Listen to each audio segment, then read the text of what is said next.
It got a full battery, so it should be cool. Okay. So I can't. Okay. Cool. I ain't write my questions down. So with or without the glasses, you want it? If you want to start off with the glasses, we can start off with the glasses. But like I said, I know you're a passionate speaker, so Yeah.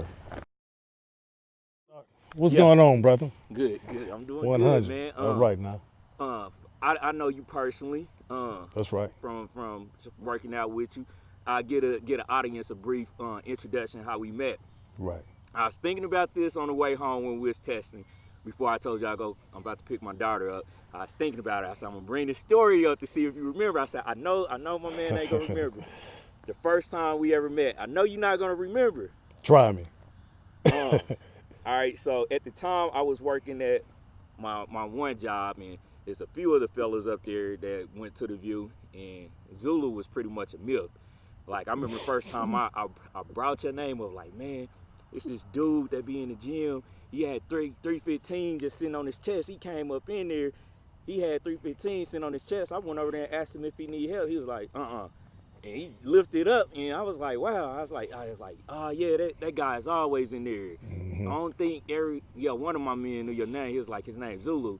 I was like, Zulu? Like, yeah. It's like, right. All right. I was like, well, I never seen him before. That's the first time I seen you. But then I began to notice you more.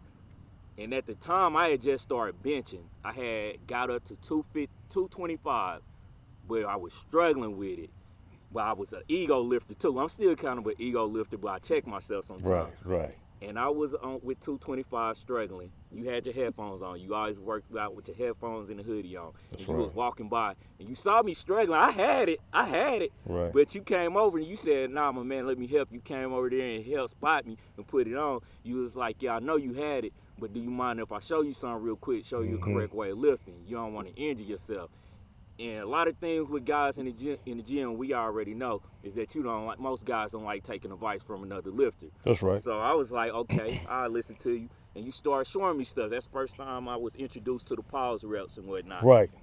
But it's so funny because back then, 225 I was struggling with. Yeah. I was struggling with 225. I remember. I was struggling, but now I play with 225. That's the first time I met you. Right. And you known as Zulu, what's your real name if you don't mind me? Oh, my real name is Raymond Williams. Raymond Williams. Yeah. So I'm gonna ask you a couple of questions I want to know. You know what? I always want to know what builds the person into who they are today. How they became the person they are. So I'll start off first by asking, where are you from? Where are you from? Are you from Kansas City? No, I'm originally from New Orleans, Louisiana, 9th Ward in New Orleans. Okay. Yeah. Okay. Do you mind telling me a little bit about your upbringing? Because I know with your generation probably a little different from yeah, my man. generation. Once again, I'm 50 years old now, so we have a pretty deep generation gap right now between me and you. But being from the South, from the 9th Ward in New Orleans, grew up pretty hard. I grew up around in Gentilly Woods, is what it's called, which is not far away from the Desire Project itself. So we kind of grew up in those conditions. It was one of those conditions where you had to be real masculine. We did a lot of fighting. We did a lot of things. I guess you would say that will sharpen you to be an aggressive person, whether you wanted to or not. Kind of like the jungle, man. You have to become what you need to become inside of the jungle, or you become the prey. Right. So it was one of those situations. So it was me and two of my two brothers I have. One is deceased. The tattoo I wear on my forearm.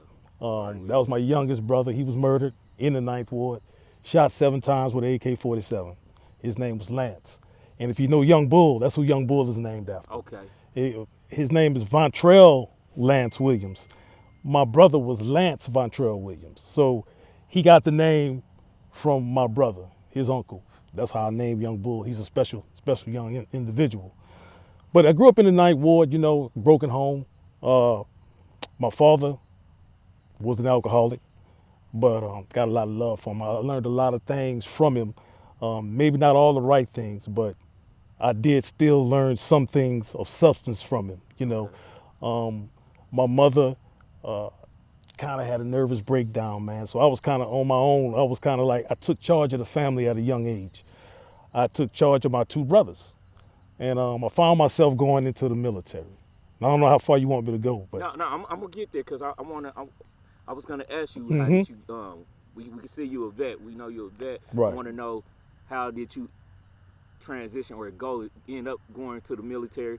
And before we get there though, Yeah. is the military before your move to Kansas City or yeah, is it? way before. Okay. So Yeah, yeah, I'm still in New let's get Orleans. to the military because I want to Okay. get to how you got from your early beginnings where I to am the now. military to where you are now. Yeah. Well, like I said, I had a real sordid, twisted upbringing.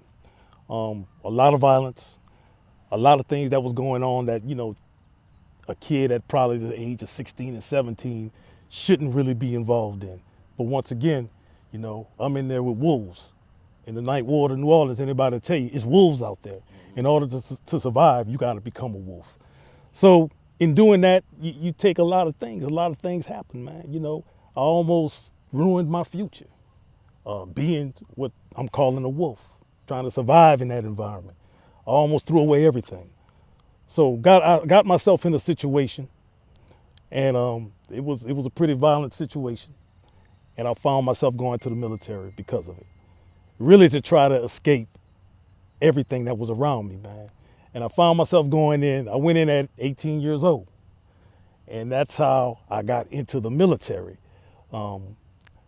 Now, How was that experience for you? Wait, what year? Well, so the audience will kind of know Right. What year we in, or what kind of year was it, and how was that experience in the military for you, being at such a young age? What some of the challenges that you saw or you faced in the military, if any challenges, like some positive things that Right. you took from it? Right. If you want to speak about some of the I don't really want to say negative things, but we'll just call it. Well, there were challenges. unpleasant things. I Okay. keep it real, bro. Okay, Like I thanks. told you, I'm transparent. You can ask me anything. Okay. But I will tell you the truth. I've learned I don't have a filter. And what I mean by I don't have a filter, I've lived long enough with a bridled tongue, meaning that I had to watch everything I say, or I felt I was going to be affected, negatively by someone or someone passing judgment on me. But I've been through so much, brother. That's why I have an unbridled tongue. I speak with a lot of passion. So going into the military, for me, it was a way of escape, actually. In my opinion, it was a way of escape. It was in 1989. Now, this is before Desert Storm. Okay. I didn't know that Desert Storm was right around the corner for me, that going to war was right around the corner for me. So I'm coming from, like I said, out the Ninth Ward of New Orleans. I'm coming up as a troubled kid. I got a lot of anger. I got a lot of aggression. The only way I think I can express myself was through these. So I always was involved in combat sports. Like, I train Greco-Roman wrestling now, and I train some fighters now. And the reason I clung on to that because that became a part of who I was. But when I went into the military, I went in with that same kind of mentality, and it almost cost me some things as well. But I had a drill sergeant named Drill Sergeant Good Game. That was his name, Good Game. And he saw something in me. He saw I had a lot of passion because when you put a lot of people together, these people coming from all over different places, they have different cultures. And you run into a lot of racism. Now, where I'm from down in the South, disrespect is no. I can't allow you to disrespect me and get away with that. That's kind of how I was brought up in that area. But you meet some people that will simply disrespect you because that's all they know how to do is disrespect people. So it caused you to lash out. It caused me to lash out. Many fights, many altercations in the military when I first went in. Okay. Many it's cultural differences. You had some white guys. I had a white guy call me a porch monkey. I had never heard that expression before in my life. A porch monkey. And you from the South. Yeah, but I took it automatically offensive. I've never heard the terminology. I understood it was a racial shot at me, and I went in, and that's just how I was trained to go in my environment that I came from, So I got into it with the guy, did a number on him, but when they broke up the fight and, they found out what it was all about, Drill Sergeant Good Game pulled me to the side because they was wanting to go ahead and get me out of there because I just went off. I didn't want nobody to touch me or none of that. He pulled me to the side, really, and, he really got my attention. And he said, all that anger and all that passion you have will make you a great man one day. And that's what he told me. And I never had nobody speaking into my life positively. It was always something negative I had to deal with. You're not going to be good enough. You know, you coming from nothing, you're gonna be nothing, that kind of situation. So all that I took inside, and when it comes out like a volcano, you know, a volcano just erupting, it comes out that way. And he took me to the side, man, and he spoke to me that way. And I wanted to impress him more than anything when I was in the military. So everything I did, it was because I wanted Drill Sergeant Good Game to think highly of me. And that kept me from doing other things. You know, they kind of start getting me on a different path. I start to learn certain things about my own personal character, right? A lot of people say it's not where you're from, it's where you at. And that's a very true statement. I don't believe in, well, I'm from such and such. When people say those kind of things, that's foolish. Where you from don't mean nothing. It's where you at right now. And what you do with the experiences from where you from is what means something, you know. So that to me, I begin to understand that a little bit more. Now I find myself getting ready to go into combat. Here comes Desert Storm, Desert Shield, Desert Storm. Now I'm an M1A1 tanker. Can you explain what that is for the people that don't? Yeah, M1A1 tanker. If you don't know what M1A1 tanker is, any combat situation that you may know of, combat game, you heard of tanks, armored tanks. So that's the people who man those armored tanks. There's a loader, there's a driver, there's a gunner, and there's a tank commander. That's me. A tank commander that, you know, arms the tank and makes, you know, everything that goes on inside of the tank take place. So that's what a tanker is. And those are, when you are a tanker, it's like infantry, tanks, artillery, engineers. Those are your frontline soldiers. Okay. They're not support units like supply, water specialists, and all that stuff. They're important, but they're not what frontline units are. Okay. And when I say frontline units, that means when something pop off, we the ones in the front fighting. The ones that are actually doing the fighting. Okay, so how was that experience when going? Now it seems like you finding that positive influence. I won't say necessarily role model, but that positive male influence. Right. Which I won't say I think it's the cause of kind of the umbrella you being.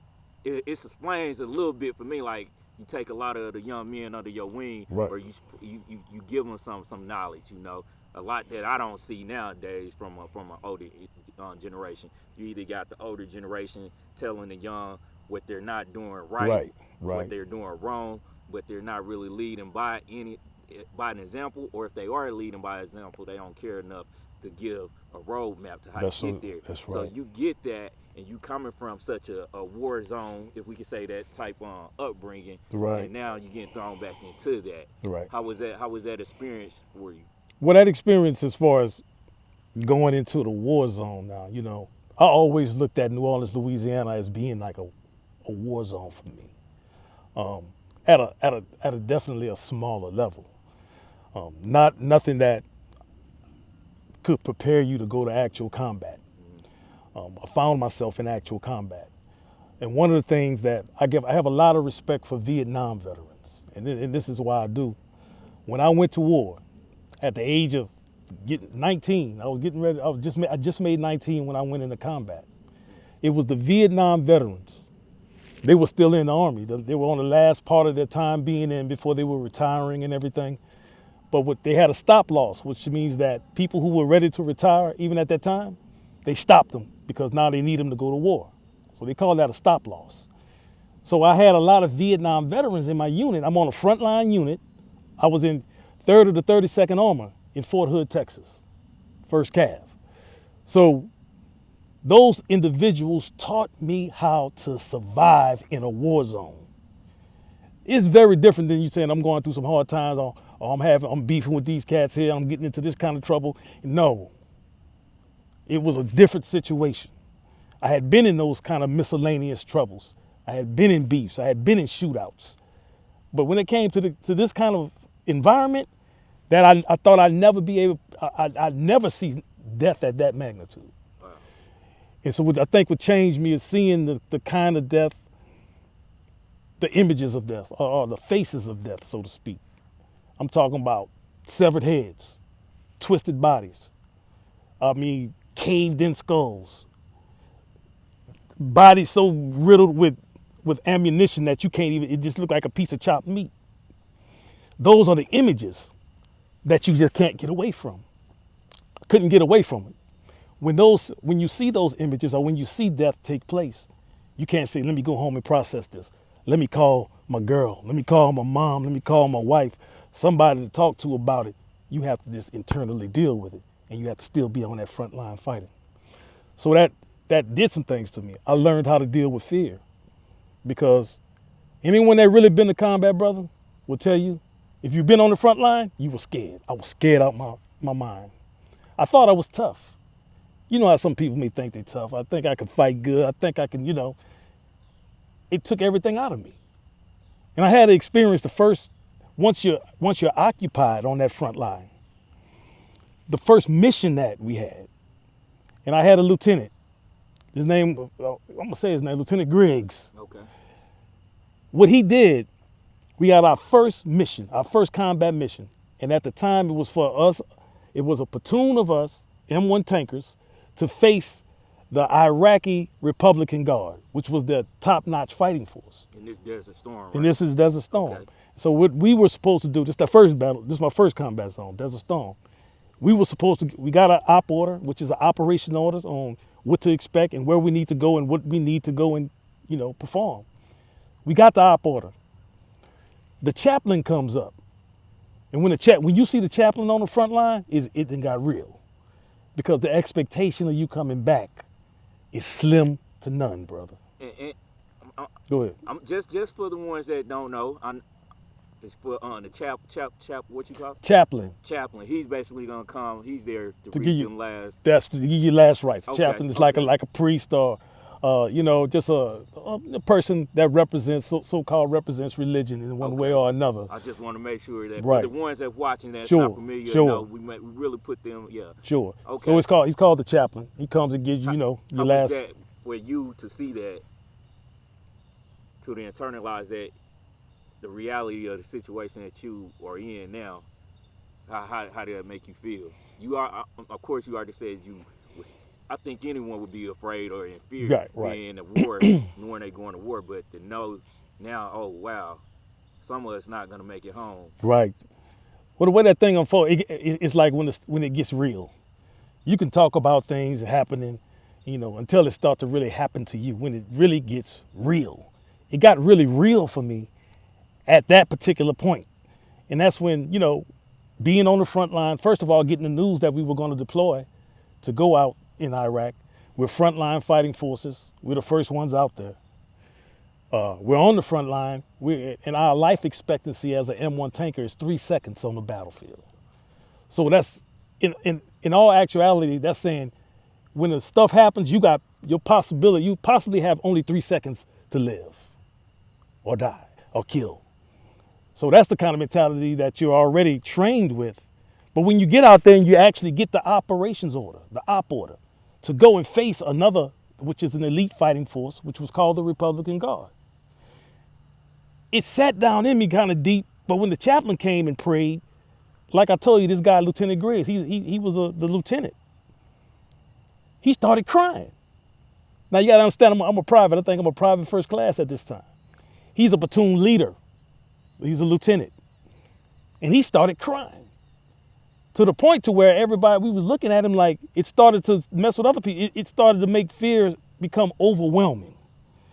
And so when he started crying, what my first sergeant did, which was a Vietnam veteran, hardcore, he came up to me and said, hey, you're going to have to stop that damn crying.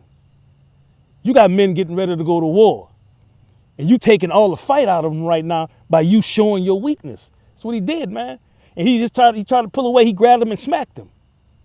And told him, you're not going to go on this mission. And took everything from him, took his weapon from him, took everything from him except for a gas mask. That's the only thing he could have. And we still had to go forward. And he came back and, he tried to reinforce us that, listen, y'all are highly trained soldiers. You trained to kill. That's your job. When you become an M1 tanker, you are a killer. It's no getting around it. That's what you do. That's what you train to do 24/7. And so he tried to re-encourage us to go back out there. And we, of course, we didn't have a choice. Right. But the fact that that's what war can do. If you let the fear overtake you, which, it can make you be like Lieutenant Griggs was. He cried, he couldn't do it. So that lesson taught me something. We went into that combat, into that battle, and we won overwhelmingly. You know, we didn't even lose a casualty in that particular firefight. We didn't lose none, but we came back. You know, and everybody was still good at that particular time, but we did kill some, you know, let's say probably about 15 enemy vehicles, enemy tanks. So we in that particular battle. But I learned something about fear because there's many battles after that. Okay, Yeah. I'm gonna pause it Go real ahead. quick.